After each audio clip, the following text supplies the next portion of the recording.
Chapter 1. First Encounter in Love. In the bustling and noisy urban jungle of the United States, there is a prominent and incomparable business family. The family's helmsman, Steve, with his extraordinary business acumen and bold decision-making power, has made his way through the fierce waves of the business world and built a huge business empire. Steve and his wife walked hand in hand for many years and had several children, and Annie, as the much-loved youngest daughter of the family, was like the most delicate flower in spring, growing up carefree under the meticulous care of her parents. Anne's innocent and lively nature, her soulful eyes like the twinkling stars in the night sky, always glittering, and her clear and pleasant laughter like silver bells, infecting everyone around her. She is full of longing, about to enter the university campus, full of expectations of the unknown new life, but is unaware of the gears of fate has quietly started to rotate. A thrilling story is about to open the curtain. College campus life is rich and colorful. A grand welcome party is being held in a lively and extraordinary. The campus auditorium was beautifully decorated, colorful lights intertwined dreamy patterns on the ceiling, melodious music drifted in every corner, and the laughter of students rose and fell. Anne was dressed in a white dress, like a nimble deer weaving in and out of the crowd. Her face was full of anticipation and curiosity about college life. At this moment, in a corner of the auditorium, Robert was watching Annie from afar with a strange light in his eyes. He had combed his hair carefully and was dressed in a well-tailored shirt and pants. His whole person looked handsome and spirited. The moment Annie stepped into the auditorium, he never took his eyes off. After ascertaining Annie's identity, the corners of his mouth rose slightly, revealing an imperceptible smile. The evening party proceeded to the interactive game session, and the host invited the students to the stage to participate. Robert was quick on his feet and stepped onto the stage first and skillfully stood beside Annie. The game was a test of tacit understanding between two people. Robert pretended to be unintentionally teamed up with Anne, who did not think too much about it and gladly accepted. In the course of the game, Robert is always just right to cooperate with Anne so that their group successfully pass. Whenever Annie encountered difficulties, Robert would lend a helping hand in time, and his eyes were full of concern, which made Annie's heart gush with a warm current. Anne felt that this boy was both handsome and enthusiastic, and her goodwill towards him was quietly increasing. After the game was over, Robert took the initiative to talk to Annie. He had a great sense of humor and was always able to make Annie laugh. He seemed to know Annie's preferences and interests very well, and he was able to pinpoint Annie's excitement with every topic. Before we knew it, the party was drawing to a close, but Anne and Robert couldn't get enough of each other. When they parted, Robert asked for Annie's contact information, and Annie gave it to him graciously, not realizing Robert's deliberate proximity. After that, Robert began to appear in Annie's life more often. He would wait outside Annie's classroom with Annie's favorite coffee in his hand.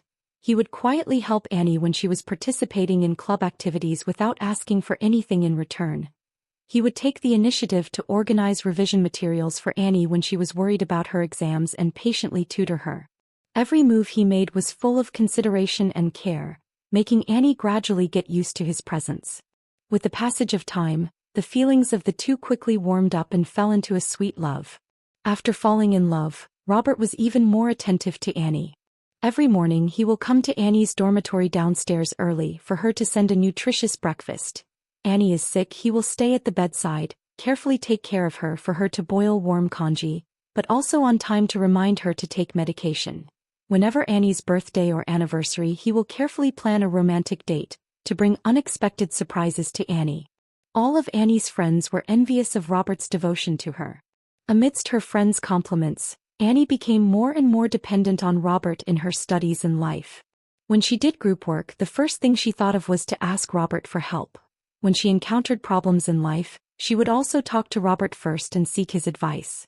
In Anne's heart, Robert has become an indispensable part of her life, and she is immersed in this sweet love, thinking that she has found the happiness of a lifetime. Chapter 2. Rise in the Workplace and Marriage. After graduation, Robert, with Annie's connections, successfully entered Annie's father's company. The company's office building stands in the heart of the city. The glass curtain wall in the sunlight shines with a cold, hard light. People come and go. All are busy and competent workplace elite. Robert, who had just joined the company, was like a cheetah entering the grassland, exuding an air of readiness and eagerness to show off his skills in the workplace. The company has recently been promoting a major project to develop new products in cooperation with a strong enterprise. At the initial seminar meeting, the atmosphere was tense and depressing, and the two teams had serious differences on the details of the cooperation. The other party put forward extremely harsh conditions, not only demanded a substantial increase in their share of the ratio, but also put forward a number of unreasonable requirements on the decision-making power of the product, which made the company team into a deadlock, the conference room filled with a tense atmosphere. Robert sat at a corner of the conference table, calmly observing the situation throughout. He squinted his eyes slightly, his mind quickly analyzing the other party's intentions and his side's bottom line. Suddenly, he stood up and spoke calmly and confidently. "Everyone, I understand everyone's demands, but we might as well look at things from a different perspective." His voice was low but powerful, instantly attracting everyone's attention.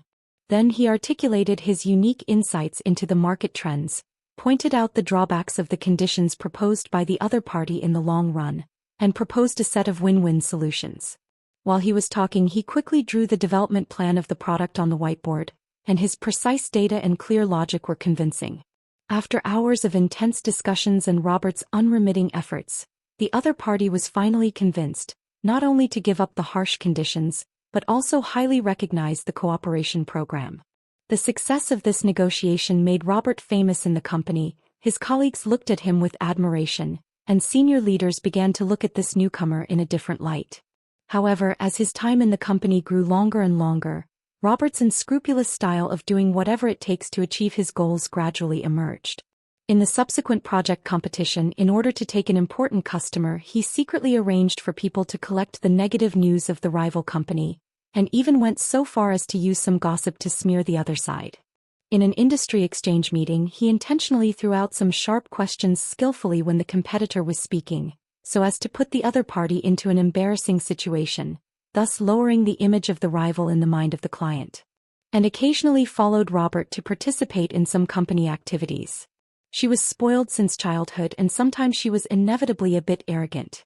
Once in the company's internal small celebration banquet, and because the service staff serving food slower, then unconsciously raised the volume, tone with a little dissatisfaction. "What's going on? Ah, so long to serve food, everyone is waiting." When the surrounding colleagues heard this, they all frowned slightly, a hint of surprise flashing in their eyes. Robert was right next to them at the time. A wave of impatience surged in his heart, but once he thought of his purpose, he immediately changed to a gentle smiling face, gently holding Anne's hand, soothingly saying, "Baby, don't be angry, maybe they're too busy today, I'll go take a look." After saying that, he also personally walked to the side of the service staff, gently apologized, and helped to urge the serving of food, skillfully defusing this small embarrassment. Anne's father, Steve, as the helmsman of the company, naturally also noticed some of Robert's tactics in the company. At the end of a high-level meeting of the company, Steve called Robert alone to the office. In the office, the atmosphere was serious and depressing. Steve sat behind the wide desk, his eyes like a torch looking at Robert. "Young people in the shopping mall, the ability is certainly important, but the character is more important. I don't want to see any unfair competition tactics in the company. We have to rely on strength and integrity to win the market." A humble smile appeared on Robert's face, and he nodded his head repeatedly. "Mr. Steve, you are right, it's me who didn't think it through. I will definitely pay attention to it in the future." But as soon as he turned around and left the office, an imperceptible sneer floated up at the corner of his mouth, thinking in his heart, "In this mall of the weak and the strong, how can I succeed if I'm not ruthless?" However, when it came to treating Annie, Robert had always behaved in an impeccable manner. He remembers Annie's every preference. Annie likes to see painting exhibitions, so he books tickets for popular painting exhibitions months in advance. Annie loves to eat cakes from an old store, so he makes a detour to buy them no matter how busy he is. When Anne was sick, he would stay by her bedside and take care of her all night long, making her warm porridge and reminding her to take her medication on time. Anne's heart was torn when she saw her father's displeasure with Robert. On the one hand, she knows that her father's concern is not unreasonable. Shopping malls such as the battlefield, improper means may bring momentary benefits, but in the long run on the company's reputation. On the other hand, she is deeply in love with Robert and feel that he is true to himself. So, and often in front of her father to say good words for Robert, she pulled Steve's arm pouting. Dad, although Robert's work in some of the practices you do not agree with, but he is really very good to me, he is also very capable of helping the company to do a lot of things. And he also guaranteed to change, you just give him another chance. Under Anne's constant persuasion, coupled with the fact that Robert was really caring towards Anne, Steve finally compromised. Soon after, in the envious eyes of the crowd and sincere blessings, Anne and Robert in a luxurious manner held a grand wedding. Flowers bloomed in the manor, romantic music floated in the air, and friends and family gathered to witness the happy moment of the couple. Annie was wearing a white wedding dress as beautiful as a fairy tale princess. Robert was wearing a straight suit, handsome with a happy smile on his face. Everything looked so perfect and happy, like a happy ending in a fairy tale, making everyone believe that they would walk hand in hand through the long years, not knowing that darkness was creeping in. Chapter 3: Betrayal and Despair. At the beginning of their marriage, Robert treated Anne as he had before, and the two of them continued to live a sweet life. They would prepare a hearty breakfast together early on weekend mornings and then nestle on the couch to share the week's interesting events. In the evening, they would hold hands and take a walk in the garden of the neighborhood, with the afterglow of the setting sun stretching their silhouettes long and wide. Annie felt like the happiest person in the world, reveling in this seemingly happy married life. But as Steve rehired Robert and put him in charge of more and more important projects, Robert came home later and later. At first, Anne would thoughtfully leave a light on for him and prepare a late-night snack, but it was often late at night that Robert returned, full of fatigue. In the face of Anne's concerned inquiries, he always responded impatiently, "Don't ask, I'm too tired from work." Once Anne carefully prepared a romantic dinner, but also bought Robert has always wanted a book, full of joy waiting for him to come home to celebrate their anniversary. But Robert until 11 o'clock in the evening before hurrying in the door, see the table full of food, not only no surprise but frowned and said, "I ate outside, why don't you ask me in advance?" And said aggrieved, "Today is our wedding anniversary, ah." Robert, however, just said perfunctorily, "I'm sorry, I've been too busy at work lately and forgot," and then went into the study and closed the door. Although Anne was sad, she was still comforting herself that it was because she was getting busier and busier at work that Robert was getting colder and colder towards her. She would even take the initiative to help Robert organize the documents and prepare the work materials for the next day, hoping to share some of the pressure for him. However, what she didn't know was that Robert's ambition was gradually devouring the relationship between them, and a huge disaster was quietly coming. The peaceful life didn't last long when a sudden car accident, like a bolt from the blue, mercilessly took the lives of Annie's parents. Annie was instantly overwhelmed by great grief, as if she was swallowed by darkness and plunged into an endless abyss.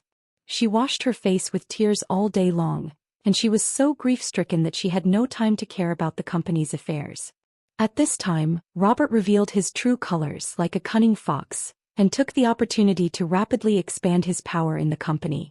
He used money and benefits to seduce those who are not determined to staff, and gradually will be the company's important positions to install their own beloved ones, step by step to become the company's de facto controller.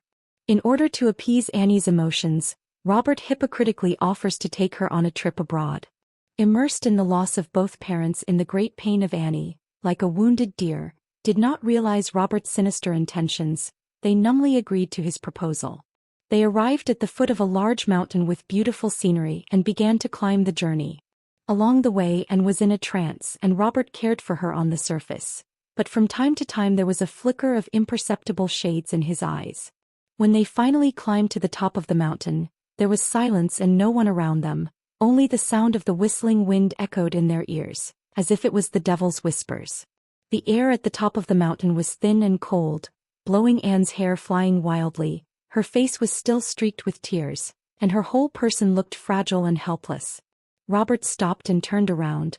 The gentleness on his face instantly disappeared, replaced by a cold and unfeeling expression, as if the deep love he had shown before was all a well-planned performance. He looked at Annie coldly without a trace of temperature in his eyes and spoke, "Annie, it's time to tell you the truth." Annie raised her head in confusion and looked at the familiar yet unfamiliar man in front of her, an ominous premonition welling up in her heart. What truth? she asked in a trembling voice. The corner of Robert's mouth hooked up into a mocking smile and he said word by word, "Your parents' car accident. It wasn't an accident, I had someone do it." Anne's pupils instantly dilated, shock and unbelief written all over her face. Her body began to tremble uncontrollably. "What are you talking about? Are you crazy?" "I'm not crazy," Robert coldly continued. "What I want is everything in this company. Only if they disappear I can smoothly control everything." His voice was cold against the wind, and every word was like a sharp blade, piercing hard into Anne's heart. Annie only felt the sky spinning, the world in front of her instantly collapsing. She staggered back a few steps and almost fell, anger and despair intertwined in her heart like a raging tide, almost drowning her. Why did you do this to me? We used to love each other so much, how could you be so cruel?" She shouted hoarsely, her voice echoing on the empty hilltop. Robert, however, just looked at her indifferently as if the Anne in front of him was just an insignificant stranger. "Love?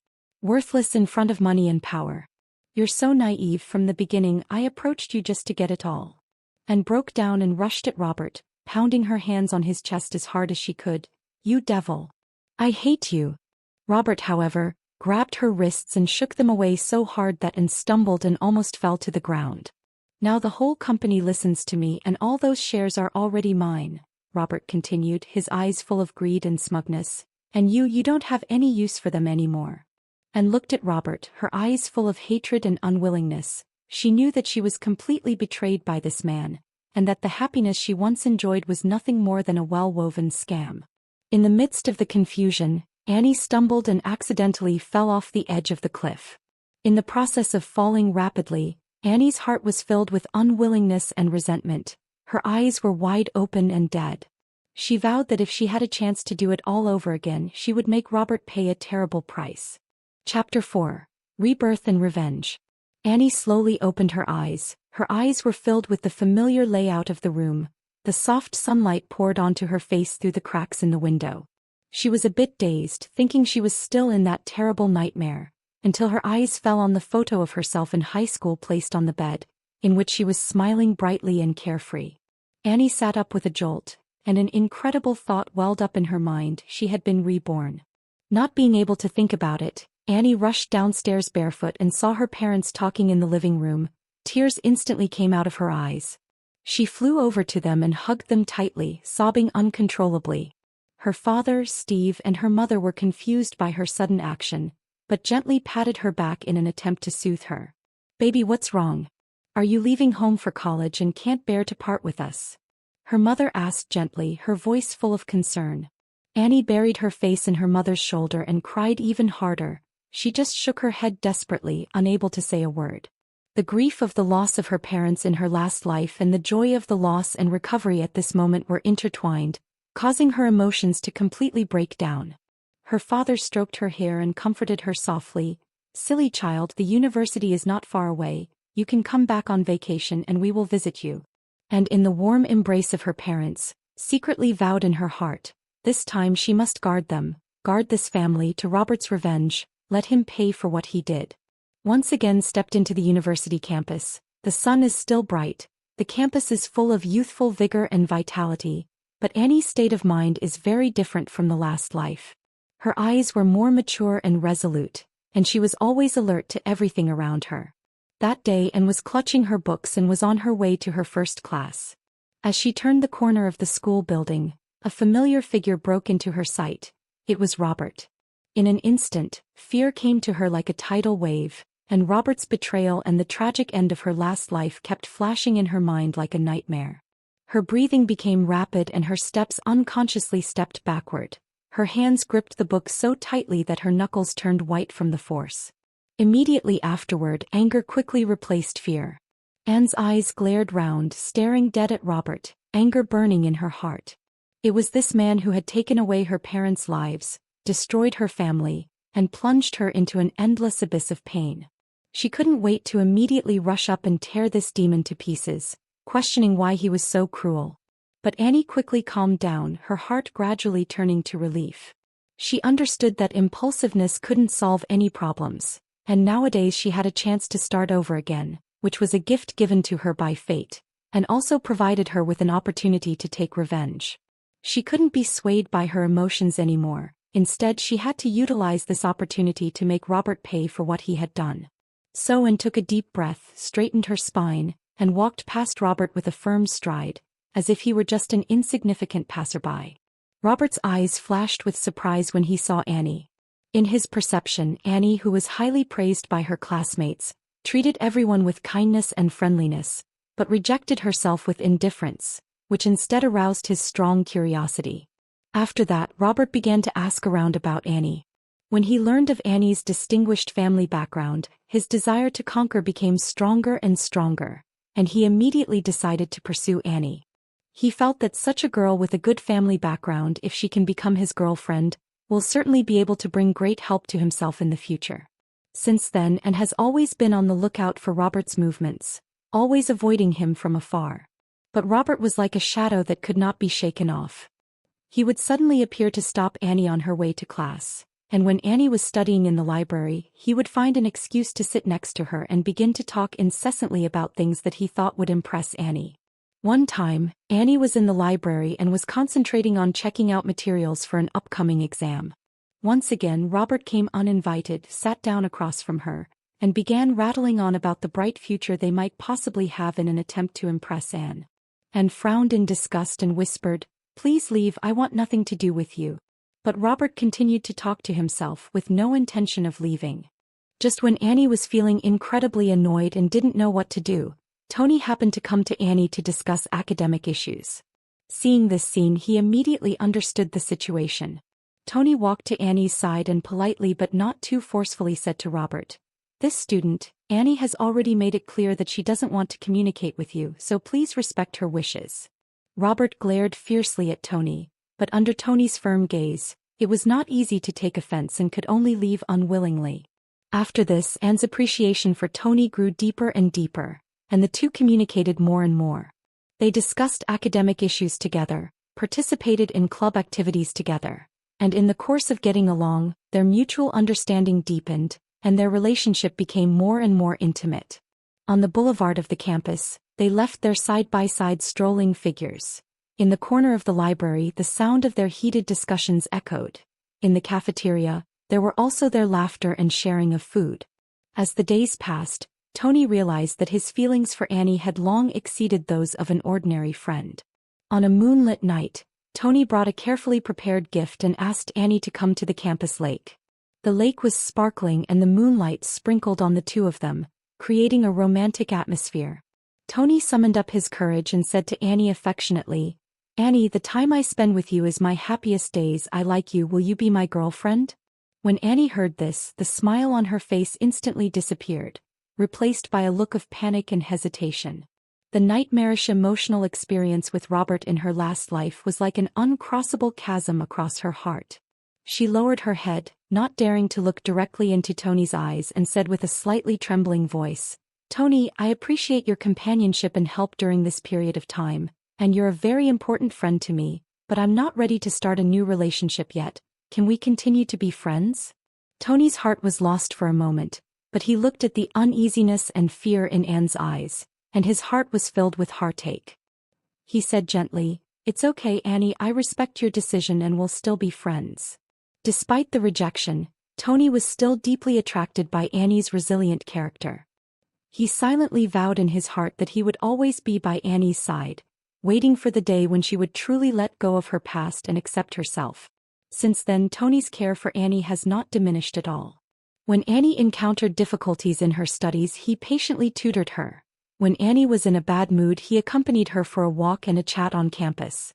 Annie gradually got used to Tony's company, although still cautious about love, but she knew that Tony was a trustworthy person. This friendship is equally precious to her. Robert, on the other hand, finally gave up his pursuit of Annie after hitting the wall several times. Soon after, Annie heard that Robert had become the boyfriend of another girl, Claire, who was from a good family. When she heard this news and had mixed feelings in her heart, all kinds of complex emotions intertwined, there was the sadness of what happened to her in her last life, but also the worry about Claire. Slowly, whenever she talked about Robert in her circle of friends, all of them were praising him, saying that he was handsome and talented, and that he was considerate to Claire and everyone was envious of Claire. Looking at these remarks and seemed to go back to her last life, when she was also immersed in the sound of the crowd's blessing on their love, not realizing that there was a huge crisis hidden behind it. Only this time she was no longer an authority who was deeply involved, but a bystander. She had fantasized in her mind countless times that she would impulsively walk up to Claire and unveil Robert's true colors without reservation, telling her how dangerous this man was and telling her to get away from him in a hurry. But each time reason pulled her back. She knew clearly that without conclusive evidence just based on her own side of the story, Claire would not believe it, and it might even backfire and cause Claire's resentment. Annie was deeply helpless and could only sigh secretly in her heart. But this also strengthened her determination to collect evidence and expose Robert's true colors. She told herself that she must wait for the right opportunity to let the truth come out, and must not let Claire repeat the mistake she made in her last life. Chapter 5. Exposure and Counterattack. Back in college, Annie was like a different person, once innocent, now full of determination and resolve. She knew that knowledge was power, and that power would be a solid shield to guard her family and her father's company. Every class she is fully concentrated, every assignment is perfect, the corner of the library often left her focused on learning, stay up all night reading is a common occurrence. With this drive she topped all her classes and eventually graduated with honors. After graduation, Annie joined her father's company as a matter of course. But fate always seems to love to play tricks on people. She actually saw Robert's figure in the company again. It turns out that Robert has used his current girlfriend Claire's connections to get into the company. The moment she saw Robert and heart-mixed feelings, cannot help but sigh at the absurdity of fate, but she quickly calmed down, the heart has been calculated. And understands that at this time if you hastily reveal Robert's true colors to his father, only based on their own side of the story, his father certainly will not believe. After all, in his last life, Robert had disguised himself very well in front of his father and had been reused. Therefore she decided to stay put and wait for Robert to reveal himself. As expected, Robert was just as eager to make a name for himself in the company as he had been in his previous life. With his excellent eloquence and apparent ability, he soon gained the appreciation and reuse of the leaders. At the same time he also began to secretly weave his network of contacts, pulling in those employees who are not determined, in a vain attempt to once again control the company. And was not moving on the surface, but she was actively taking action in the dark. She asked around about Robert's past and finally found his former partner. The man was victimized by Robert, his heart is full of resentment, and told him the intention. He did not hesitate to provide Robert in the past cooperation fraud, breach of contract evidence within the company, and also began to quietly dismantle Robert's power. With sincerity and wisdom, she communicates with those employees who have been bullied or deceived by Robert, revealing to them Robert's true colors and gradually winning their trust and support. However, and knew that more help was needed to bring down Robert completely. She thought of Claire, the girl who, like herself, had been hoodwinked by Robert. Annie found Claire, her tone was sincere and urgent. "Claire, you must break up with Robert, he is an extremely dangerous person. He is approaching you just to use you to enter the company and gain benefits, he will bring you great harm." However, Claire just looked at Anne with a puzzled face and distrust in her eyes. "What are you talking about? Robert is good to me, he is not that kind of person." In Claire's heart, Robert was the gentle, considerate and talented boyfriend, and she couldn't believe Anne's one-sided words. And had no choice but to show Claire some of the evidence she had collected, including Robert's fraudulent documents in business activities, email exchanges with people with bad intentions and so on. Looking at these hard evidence, Claire's face gradually became pale, hands cannot help but slightly trembling, but she still has a trace of luck in her heart. Anne saw the situation, decided to take Claire to see Robert's former partner, listen to his personal account of the experience of being victimized by Robert. When Claire listened to the heinous acts, she completely broke down. Tears came out of her eyes. Robert's behavior is beyond despair. She looked at Anne, her eyes full of remorse and determination. "I was so stupid to be deceived by him for so long. And I'm willing to stand on your side and expose him with you." With Claire's help, Annie was like a tiger with wings. In the company's outdated file room, the dim light wavered and cast dappled shadows on the dusty shelves. Anne's heart was beating so fast that every sound seemed to echo in the silence, and beads of sweat were seeping from her forehead as her eyes searched eagerly through the piles of documents. In order to find the key evidence that would bring down Robert, she had spent countless days and nights here, leaving no possible corner untouched. Suddenly, in a forgotten corner, a dusty old file box broke into her sight. Anne's heart snapped, and her intuition told her that it might be hiding something she had only dreamed of. With trembling hands she slowly opened the box and the smell of old paper hit her. The papers were layered on top of each other and Anne flipped through them one by one, her fingers trembling slightly with nervousness and anticipation. When her eyes landed on a few letters, her pupils suddenly contracted and her breathing stopped instantly. The familiar handwriting, the creepy content, made her hands tremble violently and uncontrollably. It turned out that in this life, despite her efforts to change and not marry Robert, Robert was still as persistent as a demon, presuming to take her parents' lives just like in her last life. In those letters, detailed records of his evil plans and secret communications with the person who created the car accident, every word is like a sharp knife, piercing into Annie's heart. Fate seemed to be a cruel reincarnation. Even though she tried so hard to avoid it, she was still pushed into the abyss of this crisis. Anne's eyes were instantly filled with anger and determination, and that burning fire seemed to be able to incinerate all the evils in front of her. But soon a flash of calmness rose in her heart and she told herself, it's not too late. It hadn't happened yet, her parents were still safe and sound, and these letters were the ironclad proof that would bring Robert down once and for all. Anne carefully stowed the letters away in her carry-on bag as if they were the most precious yet dangerous treasures in the world. She took a deep breath and straightened her spine, her eyes revealing an unprecedented determination. Walking out of the file room, the sunlight poured over her, but it did not dispel the chill that surrounded her. She knew that the final confrontation with Robert was coming, and this time she had prepared for everything and would never let the tragedy repeat itself. Having gathered enough evidence, Annie knew that the time had come to strike back. She carefully prepared a press conference, inviting all the major media as well as important shareholders and executives of the company. At the reception, Anne stood on the stage, her eyes were firm, her voice was steady, and she methodically exposed all of Robert's evil deeds. She showed the evidence of Robert's business fraud, recounted how he step by step did whatever he could for power and benefits, and took out the sinful letter to expose the truth that he had planned the car accident. The journalists on stage were shocked into silence by the shocking inside story, followed by flashes and questions. The shareholders of the company, upon learning the truth, expressed their anger and condemnation of Robert.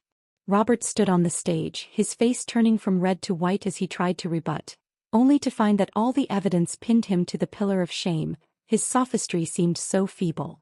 As the incident fermented in the media, public opinion was in an uproar, and the police quickly intervened in the investigation. In the face of hard evidence, Robert could no longer escape the law and was eventually sentenced accordingly.